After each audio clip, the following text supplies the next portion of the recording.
We are creating an ASMR-style narration for Chapter 3. Soft, ambient sounds of rustling paper and distant rain falling outside begin to play. Whispering, soft-spoken voice.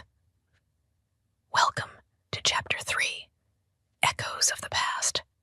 Take a deep breath, and let's step into the story together. The hallway was quiet, except for the faint creak of old floorboards beneath Mira's careful steps. Creak. The air smelled of damp wood, mingled with the faint aroma of dust. Undisturbed, forgotten. She raised a small flashlight, its gentle beam cutting through the dimness, flickering slightly as if sensing her nerves. "Are you sure about this?"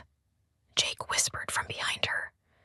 His voice was low, cautious, as though the shadows might hear them. Mira glanced back, her eyes sharp but calm. "It's not breaking in," she murmured, her words barely above a breath.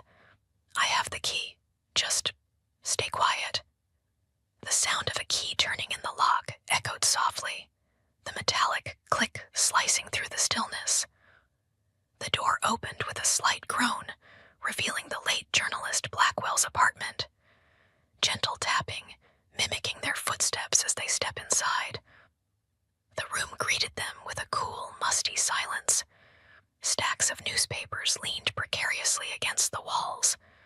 An old desk stood by the window, cluttered with papers and an overturned coffee mug.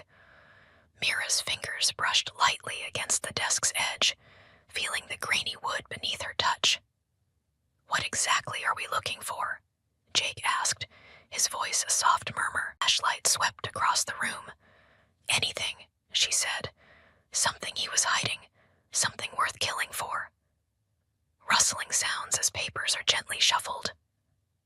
Lower whisper, building suspense.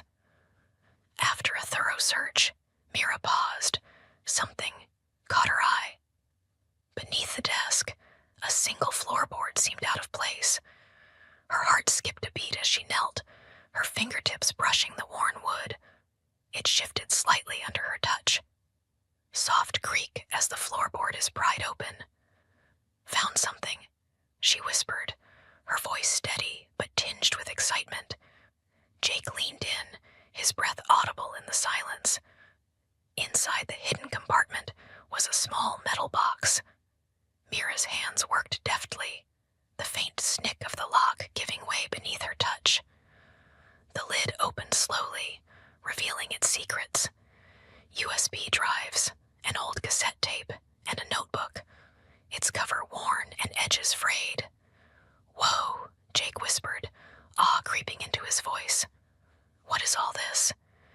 Mira carefully flipped open the notebook. Her flashlight illuminated pages filled with frantic scrawls, notes about something called Project Eterna. Her voice softened as she read aloud. Untested drug trials, patient fatalities, deliberate cover-ups. She paused, her voice a trembling whisper. "This is huge, Jake." Suddenly, a sound broke the quiet, a faint shuffle just outside the door. Both teens froze.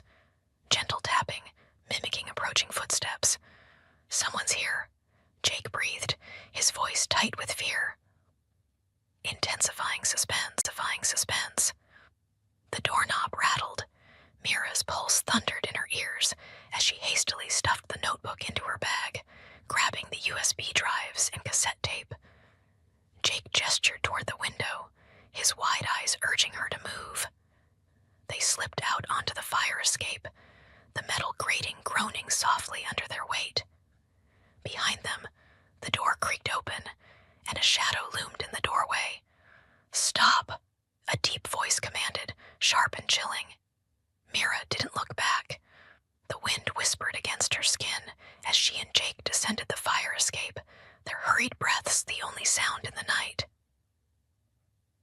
Calm whisper after the escape.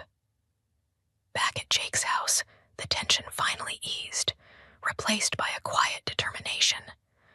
The USB drives clicked into place as Jake opened them on his laptop. A faint glow lit their faces as file after file appeared.